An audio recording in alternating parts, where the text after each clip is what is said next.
Donald Trump has shaken up the world and hopefully it reverberates here in Australia because he's ordered an attack on gender politics, recognising only two genders, male and female. Joining me now is Women Forum Australia's Head of Advocacy, Stephanie Bastiaan. Stephanie, thanks for joining me. This is about ending what has become an ideological crusade across the world, but do you think that Australia will follow suit and say that there are two genders?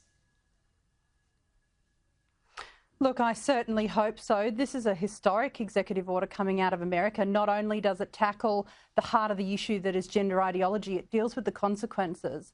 Women's sex-based rights will be restored, their sports will be protected, their access to sex-only spaces such as change rooms, bathrooms, prisons and domestic violence shelters.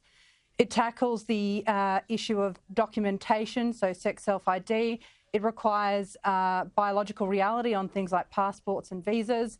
It also strips away funding from diversity and woke programs, and also the forced use of pronouns in the workplace. Both of these things have been instrumental by activists to normalise gender ideology in our society. So it's a fantastic bill. I really hope that this inspires some leadership on the issue in Australia.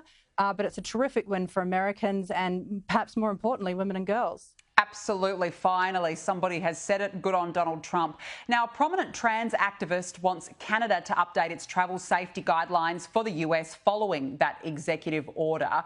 Stephanie, I don't think that Trump would care, but what does this say about the fear and hysteria being peddled by the left when it comes to gender ideology?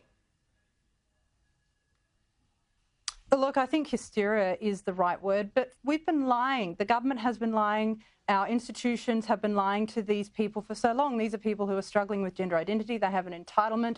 So I think following this order, there will be some growing pains, but we need this clarity. And quite frankly, if foreigners visiting America need to update their records to do so, the US is doing the rest of the world a favour.